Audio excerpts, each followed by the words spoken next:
a partagé les derniers instants de préparation avec les pèlerins, a salué une organisation qui, selon lui, part sur une bonne note. J'ai saisi également cette occasion pour remercier les autorités de l'aviation civile qui, depuis un certain temps, comptent dans la recherche du transport.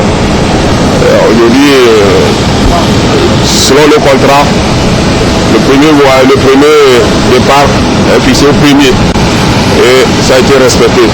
C'est déjà un acquis pour nous. Nous pensons que les autres étapes vont suivre, que nos compatriotes passent ce pèlerinage et reviennent au pays en très bonne santé.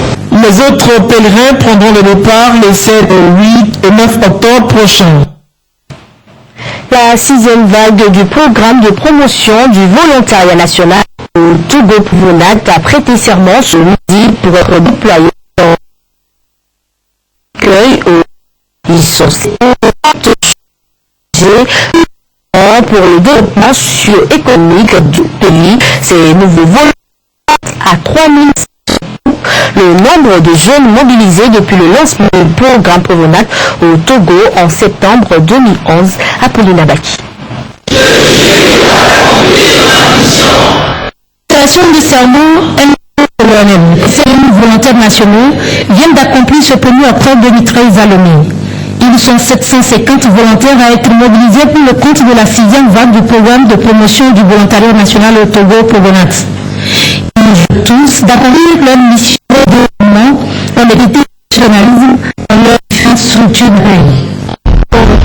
Intégrer les structures et sous nos compétences avec toute la valeur d'un volontaire, l'humilité, le dynamisme, le professionnalisme. Avec joie, nous aurons les mérites et nous espérons accomplir très bien notre mission. Occasion pour Mme Debou, en charge de l'emploi des jeunes, de rappeler les résultats enregistrés par le programme Pouvounat au Togo. Pour elle, la jeunesse est un contributeur important dans la croissance économique et représente un potentiel important de développement. C'est pourquoi il a fait le pari de cette jeunesse en initiant de nombreux dispositifs et programmes, y compris le programme Pouvounat qui a su prouver son efficacité quant à la mobilisation des jeunes au service du développement socio-économique de leur pays. Ainsi, le Fonds d'appui aux initiatives économiques des jeunes de FAEJ impulse la culture entrepreneuriale et facilite l'accès au financement. L'Agence nationale de développement de la base, l'ANADEB, œuvre pour que la population de la base ait accès au minimum vital. C'est également pour moi le lieu de réitérer les remerciements à l'endroit de tous les partenaires ici présents. Et parmi les partenaires, figure le PNUD, qui entend œuvrer aux côtés du gouvernement togolais pour l'atteinte des objectifs de cet ambitieux programme. Le système des Nations Unies intègre et privilégie la participation volontaire à la construction de la paix universelle et à la mise en œuvre des processus de développement social et économique. Pour les Nations Unies, le volontariat est un moyen par excellence de mobilisation des ressources humaines, intellectuelles et physiques. Notre partenariat ici au Togo est exemplaire et je me réjouis qu'il ait été cité en exemple récemment dans l'une des plus grandes réunions internationales où le Pouvounat a été plébiscité, cité et distingué. Des kits d'affectation ont été remis aux différents volontaires. Au regard des expériences réussies de ces dispositifs, les yeux sont désormais tournés vers un autre volet de ce programme. Il s'agit du nouveau volet de promotion du volontariat des jeunes déscolarisés et semi-scolarisés. Mais pour l'heure, les réflexions continuent pour la mise en place effective de ce nouveau volet. Toujours dans cette édition, le début d'un atelier régional des pays de l'UEMOA sous l'égide de l'OMS sur la taxation du tabac. Pendant 3 jours, les différents participants à cet atelier vont examiner les moyens d'accroître l'efficacité du système actuel de taxation des produits du tabac. Ils devront également se pencher sur des mesures de renforcement et de mise en œuvre pour contrôler le marché en Afrique de l'Ouest. Astana Diop. Renforcer le système actuel de taxation des produits du tabac, c'est l'objectif de cet atelier démarré ce mardi à l'intention de l'administration des impôts, des douanes, du commerce et de l'industrie et de la santé. Durant 3 jours, les acteurs et experts venus de différents pays de l'UEMOA vont examiner les moyens de mise en œuvre d'une politique commune pour harmoniser la taxation du tabac en Afrique de l'Ouest. Cette harmonisation s'inscrit dans la construction d'un marché désormais unifié avec l'adoption par la commission de l'UEMOA ou bien par l'UEMOA de son tarif extérieur commun, et qui va permettre également aux États membres de contrôler la commercialisation de cette matière qui constitue un danger pour la santé publique. Le tabagisme reste une des principales causes de décès évitables. Et pour la représentante de l'Organisation mondiale de la santé, OMS, les pays disposent des moyens pour freiner le fléau et l'un de ces moyens, c'est la taxation sur le tabac. La consommation de tabac tue 6 millions de personnes environ par année. Nous avons les moyens pour diminuer cette épidémie, pour pouvoir la combattre. La taxation sur le tabac est la politique la plus efficace pour la diminution de la consommation et la moins chère. Le tabac nuit gravement à la santé et l'on estime à 4,9 millions le nombre de décès imputables au tabac chaque année contre 3 millions dus au VIH-Sida. Les organisateurs restent persuadés qu'à la sortie de ces assises, des recommandations pertinentes et réalistes seront formulées en vue d'un renforcement de l'administration fiscale sur le tabac et ses produits dérivés.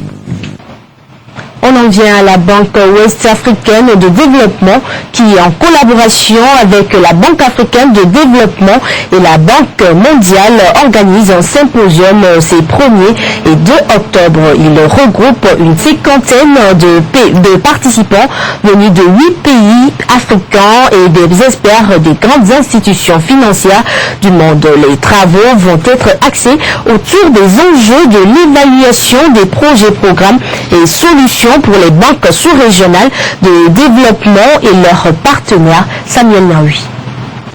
Le bien-être des populations à tous les niveaux passe par des politiques de développement bien définies. Au niveau macro, ces politiques de développement sont l'œuvre des gouvernants. Une fois mises en place, les gouvernants feront appel aux institutions financières pour le financement de ces politiques. Ces institutions financières sous-régionales financent plusieurs projets de développement, mais le seul bémol reste le manque de suivi et d'évaluation des politiques de développement. C'est le sujet qui est au cœur de ce symposium de 2 jours. On parle de manière générale de l'évaluation des projets et des programmes en vue de s'assurer de la réalisation des objectifs et des résultats attendus, et également de l'évaluation des politiques de développement que le gouvernement entreprenne pour la mise en œuvre de leur programme de développement. Donc l'évaluation comporte plusieurs aspects. C'est une évaluation des résultats, ce qui fonctionne, ce qui ne fonctionne pas, et aussi de s'assurer que les résultats sont attendus, et s'ils ne sont pas attendus, pourquoi? Bref, il s'agit désormais pour les banques sous-régionales de développement de disposer à l'issue du symposium d'un véritable instrument d'évaluation des politiques de développement. Les banques sous-régionales de développement sont sollicitées pour apporter leur appui au financement des projets et des programmes. Dans ces projets et programmes sont définis des objectifs de résultats sur le bien-être de la population. Mais c'est des objectifs qu'il faut mesurer à un moment donné pour savoir si les projets, les actions de développement que nous avons posées en finançant ces projets, si ces objectifs ont été atteints. D'où la nécessité d'évaluer les objectifs qui ont été initialement posés au moment de la formulation de leurs projets, au moment de leur financement. Pour la cinquantaine de participants de ce symposium, la rencontre est aussi une occasion d'aller au-delà d'une simple évaluation de projets et programmes de développement pour aboutir à un suivi-évaluation.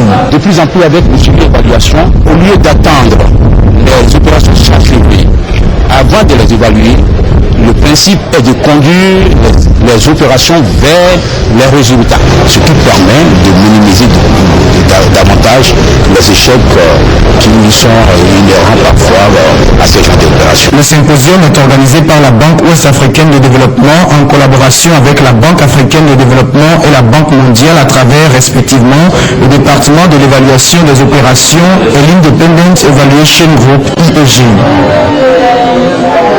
le gouvernement chevet du football togolais. Ce mardi, les présidents des clubs professionnels, des ligues et membres de la fédération ont été conviés à une réunion de travail et d'échange.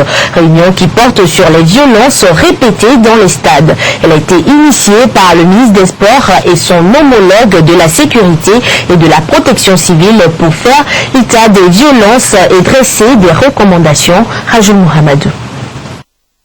Le tableau des violences dans les stades de football au Togo ne cesse de s'étoffer d'une journée à une autre de championnat. Le paroxysme a été les graves incidents de Tchamba le 22 septembre dernier, ayant occasionné 17 blessés, dont un policier et 2 véhicules des forces de l'ordre endommagés. Une violence quasi ordinaire et symptomatique. C'est pour tirer la sonnette d'alarme et réfléchir aux solutions que le ministre des Sports et de la Sécurité ont convié les acteurs du football togolais à cette rencontre d'échange et de travail.